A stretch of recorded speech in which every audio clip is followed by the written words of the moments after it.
The really neat thing about fiction is that you can literally do anything, at any time, for any reason. You can justify almost any change in a sequel, prequel, or sidequel, and if that doesn't work, you can always retcon.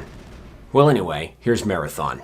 A studio called Bungie is working on a new game called Marathon, and I don't seem to recognize either of them. Bungie's upcoming extraction shooter is based loosely on the original Marathon trilogy of the early 90s. Or maybe it's not. Marathon's creative director has stated the new game will be both a reimagining of and a direct successor to the original games. At least half of that comment is impossible, given what we've seen of the game in progress so far. At the moment, things look dire for the future of Marathon, and I can't say I'm not a little smug about it, but let's assume Bungie weathers the current storm of controversy and advertising dollars being pulled, and the tepid reaction to their closed alpha, and the entire community souring on the company and the project at the same time. Let's assume this Technicolor dumpster fire actually goes gold. Am I gonna play it? Hell yeah I am, but I intend to complain about it the entire time.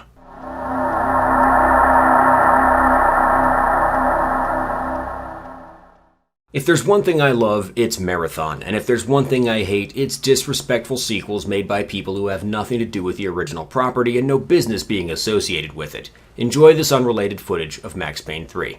The further a reboot gets from the original IP, not just thematically, but also in decades, the harder it is to make something the fans will deem worthwhile. And if you're comfortable with alienating those fans, then why reheat a leftover franchise in the first place? If the name Marathon has any cachet for Bungie right now, closing in on 20 years since the last game in the franchise, it's going to be from the die-hard Marathon fanbase. Most of the reason Marathon has had an enduring legacy is because of the story. Some of it was due to its status as a Macintosh semi-exclusive during the days when that really meant something.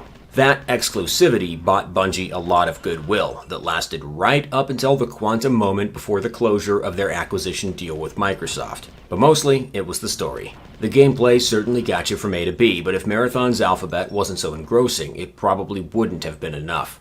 So, our analysis of the new Marathon game is going to start with the story. From what we know of the game so far, does the story fit into the established canon of the original Marathon trilogy? Not even close.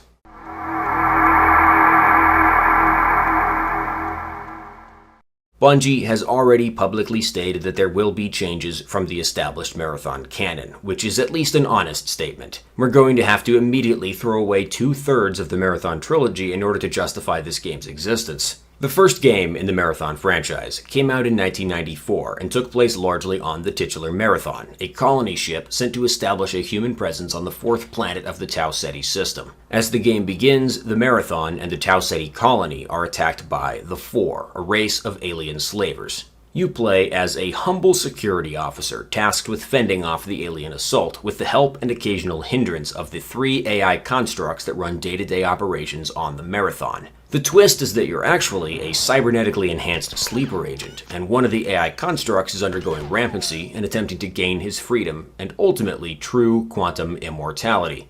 Heavy stuff. At the end of the game, your thrilling heroics save the Marathon. As a side effect, you also help the rampant AI Durandal capture the invading Four ship. Now, Durandal commands a warship with faster-than-light capability, something humanity does not yet possess. I'm sure he'll use it responsibly in the sequel. If we end the recap right there, things are looking pretty good for the reboot. The new Marathon game takes place on Tau Ceti 4 about 100 years after the events of Marathon 1. The colony is deserted and a battle-damaged Marathon hangs in orbit around the planet. Plenty of potential there for interesting stories, which we will get to later.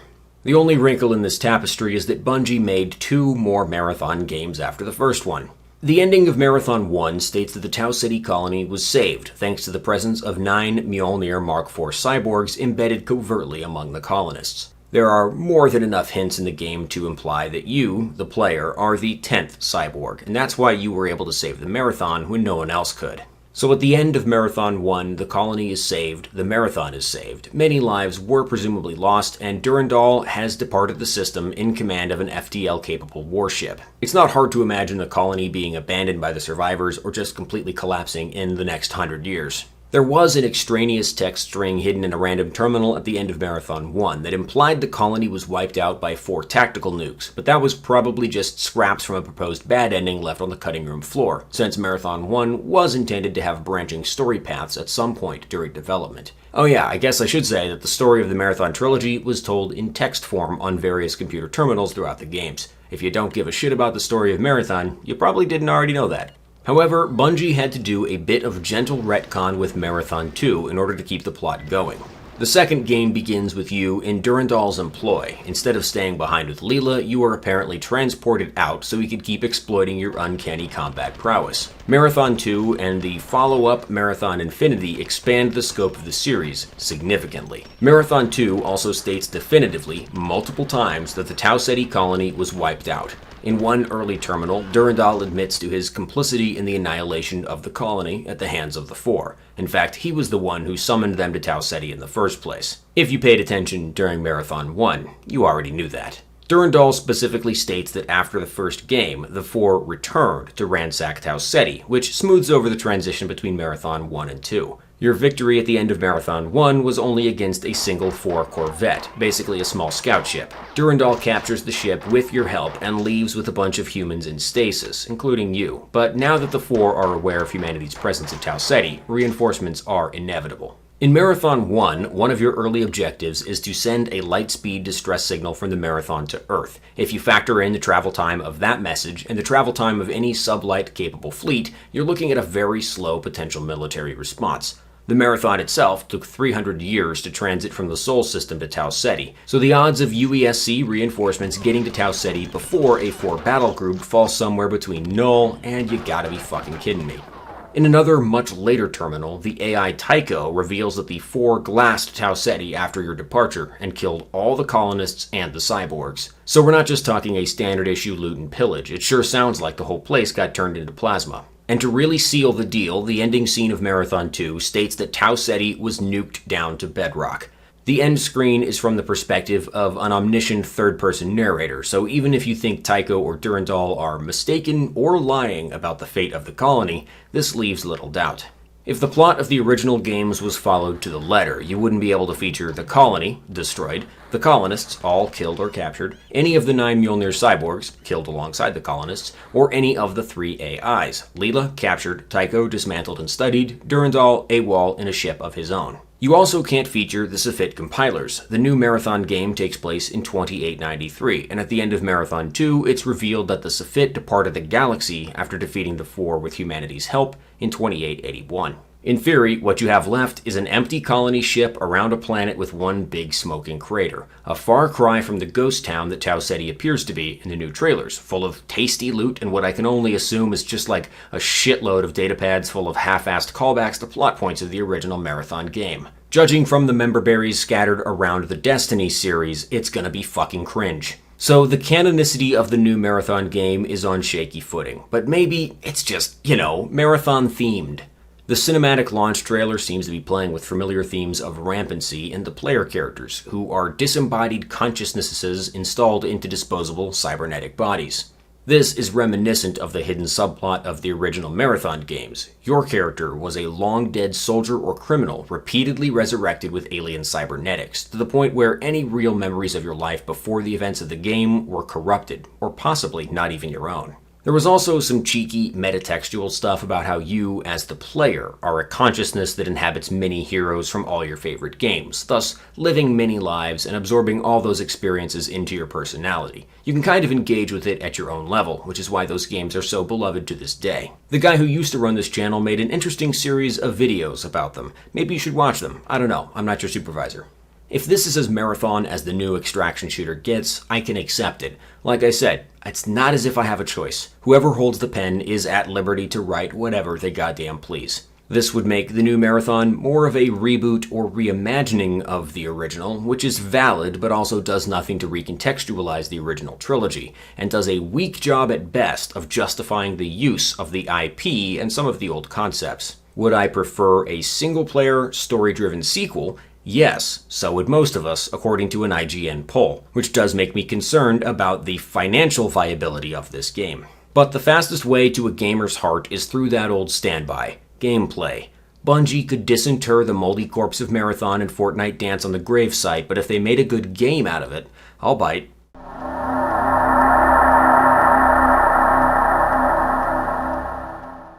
The new Marathon game is an extraction shooter. Not exactly a new genre, but not exactly a mainstream one, because the mechanics tend to present a major impediment to new or casual players. The only durable example of an extraction shooter we can reference here is Escape from Tarkov.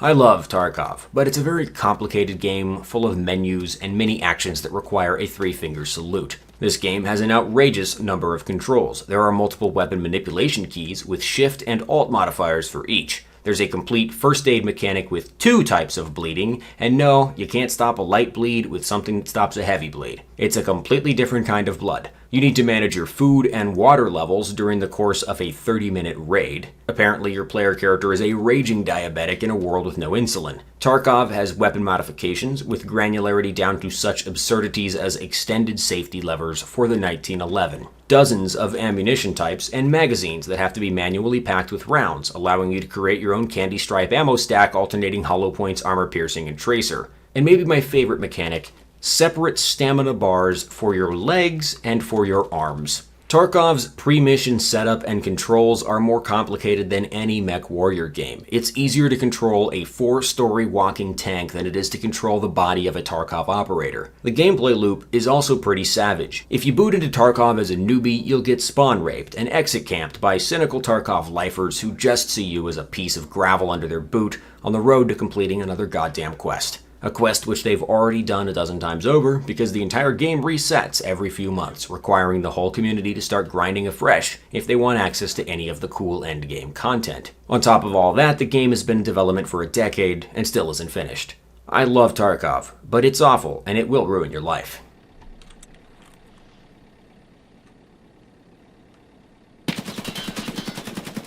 So maybe Bungie is the studio we've been waiting for to create an accessible, mainstream extraction shooter, fusing the Tarkov gameplay loop with Halo mechanics. Step 1 is to streamline the customization and the combat. Extractathon should have more power weapons and character abilities, less belly crawling through bushes and camping CQB angles. It's basically like the meme of parkour versus menus. It also seems like Bungie could lessen the penalty for dying and losing gear without completely sacrificing the stakes that are inherent to a loot-based extraction game. If you aren't very good at Tarkov, you hit a negative feedback loop where dying costs you the gear you need to be competitive with better players, virtually guaranteeing your next raid will be even worse than the one that already brutalized you. I bet there are a lot of players who installed Tarkov, went on a handful of raids and lost all their starter gear, and then uninstalled Tarkov. Extractathon has something called sponsored loadouts, which sounds similar to the scav runs in Tarkov. If you're broke and you need to get jump started, you can take a preset loadout into the raid. Basically a relatively low stakes raid where you can try to replenish your store of gear for the real thing later on. The existence of the Marathon still in orbit around the colony seems like a really good opportunity for a late game boss or dungeon type experience, sort of like the Tarkov Labs. A much more difficult environment with limited access, forcing you to build up a good supply of gear before you try to take it on.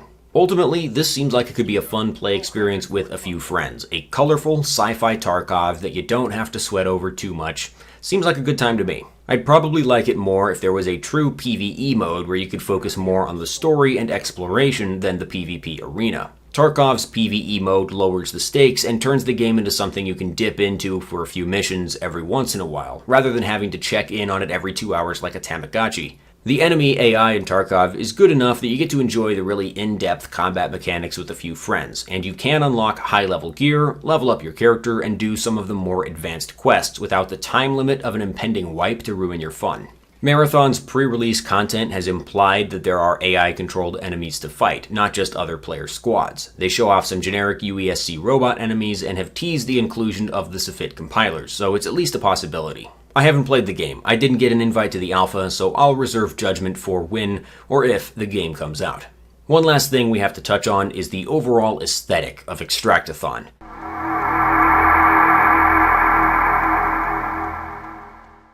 The original series has a timeless, classic sci-fi aesthetic, but I'm not sure you can get away with generic spaceships and power armor anymore. The first time I saw the new Marathon game, I found the cyberpunk, colorful corporatism look immediately off-putting. Cyberpunk?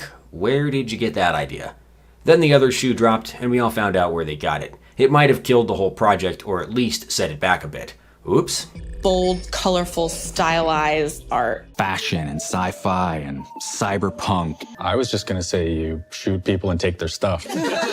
The neon and pastel colors and that weird cyberpunk cube-based architecture just doesn't really fit for Marathon. There's also that weird D-res effect when anybody gets killed in the game. Why? It's not meant to be VR, it's just cyborgs and shit. If you want to get a T rating, that's already good enough to keep it from getting banned in Germany. I'm also sure that the modular prefab space colony vibe is a good excuse for cookie-cutter copy-paste environments. Basically, the game looks like the movie Chappie, and I fucking hate the movie Chappie, and I don't want to look at it, but whatever, dude. It occurs to me as I'm writing this that I probably won't convince anybody with this video. If you cared enough about Marathon, you would already know most of this stuff, and I would just be preaching to the converted. To anyone who is very invested in the new game and relatively uninterested in a 20-year-old trilogy that only ran on PowerPC, this likely falls on deaf ears. I'm sure there will be a few who will cite some esoteric nonsense from the pre-launch ARG as proof that the new game actually slots perfectly into some previously unforeseen plot hole from the original trilogy. That's why I started this video talking about one of the big precepts of fiction. You can change your mind at any time because none of it is real. If you try hard enough, you can justify any change, and if the fanboys complain, you just make fun of them for being fanboys. It's ironclad.